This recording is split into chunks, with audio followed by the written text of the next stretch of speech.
कौन है नारायण? कहा यम ब्रह्मा वरुणेन्द्र रुद्र मरुतः सशंख चक्रम सगरीट कुंडलम। हाथों में चक्र और तो और वनमाला से विभूषित कस्तूरी तिलकम ललाट पटले, माथे पे बढ़िया चंदन लगा। सारे ब्रह्मा इंद्र इत्यादि देवता उनका वंदन कर रहे हैं। संसार के ऋषि मुनि उन्हीं का स्मरण कर रहे हैं, ध्यान कर रहे हैं। पर एक दिन वही नारायण एक अजीब सी लीला करते हुए मिले। भक्तमाल में कथा आई। क्या हुआ? भगवान नारायण का प्रतिदिन का नियम है। भगवान विष्णु हर दिन एक नियम का पालन करते हैं। भगवान नारायण भोलेनाथ को अपना इष्ट मानते हैं, भोलेनाथ नारायण को इष्ट मानते हैं। कोई भेद नहीं है। अरे भेद तो हमारे मन की उपज है। न तो राम बड़े हैं, न श्याम बड़े हैं, न शिव बड़े हैं, न हनुमान बड़े हैं। सब एक बराबर हैं। अनेक लीलाओं को करने के लिए भगवान ने अनेक रूप लिए, इसलिए कभी भेद नहीं करना। इसलिए बाबा तुलसी कहते हैं कहीं बड़ छोट कहत अपराधो। तुम कह रहे हो राम बड़े हैं, तुम कह रहे हो श्याम बड़े हैं। अरे राम जी तो शिव का भजन कर रहे हैं। भाई किया या नहीं? रामेश्वर की स्थापना जब की है राम जी ने तो कैसे किया? अरे लिंग थाप विधिवत करी पूजा, लिंग थाप विधिवत करी पूजा, लिंग थाप विधिवत करी पूजा, लिंग थाप विधिवत करी पूजा, शिव समान मोहि प्रिय दूजा, शिव समान मोहि प्रिय दूजा, शिव समान मोहि प्रिय न दूजा, शिव समान मोहि प्रिय न दूजा, लिंग थाप विधिवत करी पूजा, लिंग थाप विधिवत करी पूजा। भगवान राम ने भी रावण को जीतने के लिए सबसे पहले किसकी पूजा की? भोलेनाथ की। लिंग थाप विधिवत करी पूजा, शिव समान मोहि प्रिय न दूजा। भगवान राम कहते हैं शिव और शिव के नाम से ज्यादा मुझे कोई प्रिय नहीं है। सोचिए राम जी किनका भजन कर रहे हैं? शिव का। इसी तरह राम जी जो नारायण के ही रूप हैं, भगवान नारायण का भी नियम था कि प्रतिदिन भोलेनाथ के पूजन में 1000 नामों से 1000 कमल चढ़ाते थे।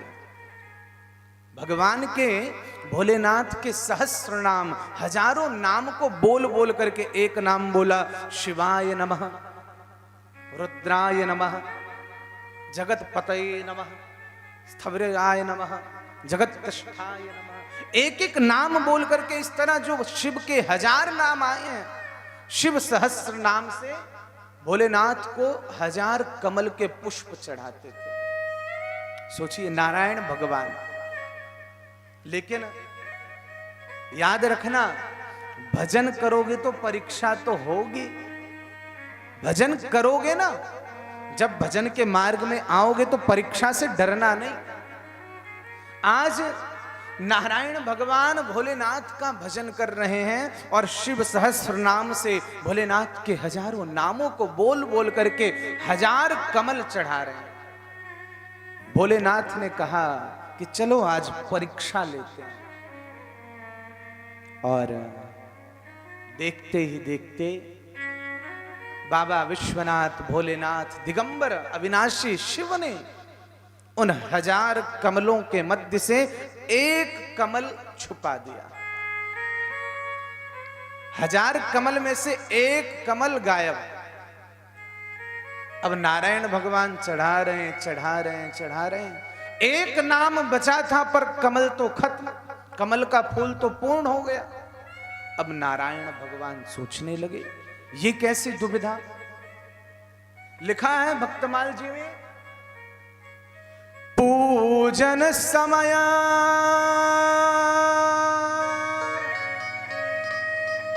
जाने विष्णु, पूजन समय जब जाने विष्णु, कमल नहीं है हजार। पूजन समय में जाने विष्णु, कमल नहीं है हजार। कैसे होगी पूजा, कैसे होगी पूजा, कैसे हो भव पार। सोचिए नारायण भी क्या सोच रहे हैं, बिना पूजन के बिना भजन के कैसे मैं भव पार होऊंगा। क्योंकि भजन का लक्ष्य क्या है, भव पार अर्थात मुक्ति मोक्ष। नारायण भगवान ने सोचा ये कमल कहां गया, एक कमल की कमी पड़ रही है, एक कमल है ही नहीं, कहां से लाऊं मैं। पूरे संसार में घूम लिया पर भोलेनाथ की ऐसी लीला, कहीं भी कमल नहीं मिला, एक कमल का पुष्प उनको मिला ही नहीं। चारों तरफ घूम के जब नारायण भगवान आए ना, थक हार गए। इतना घूमा कि अंत में थक गए, पर एक कमल का फूल नहीं मिला। भाई लीला है ठाकुर जी की, भगवान की लीला। अंत में भगवान ने सोचा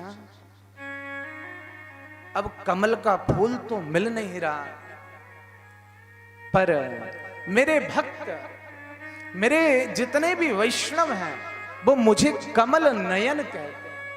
कमल नयन का अर्थ क्या है, कमलवत यस्य नयनः स एव कमल नयनः।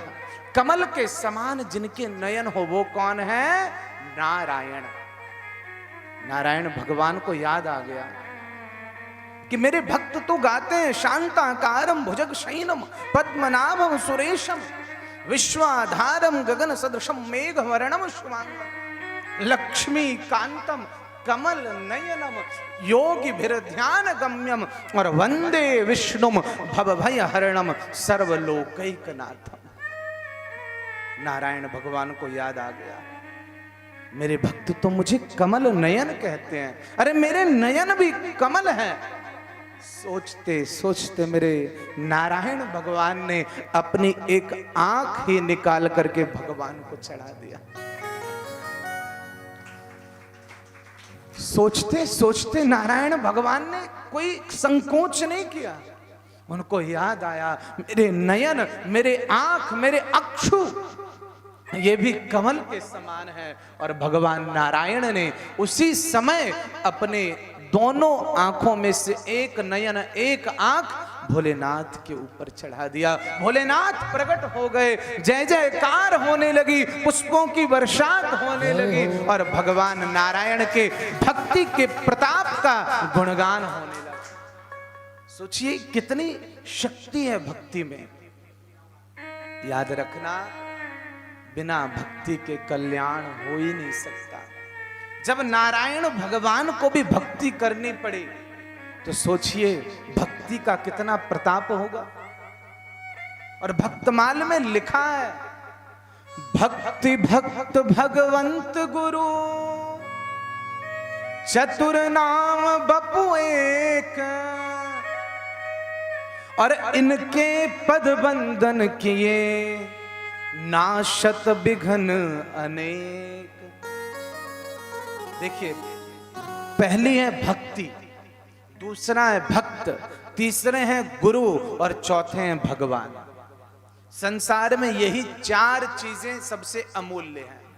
पहली क्या है, भक्ति, दूसरे हैं भक्त और तीसरे हैं गुरुदेव और चौथी क्या है, भगवान ईश्वर की कृपा, साक्षात भगवान।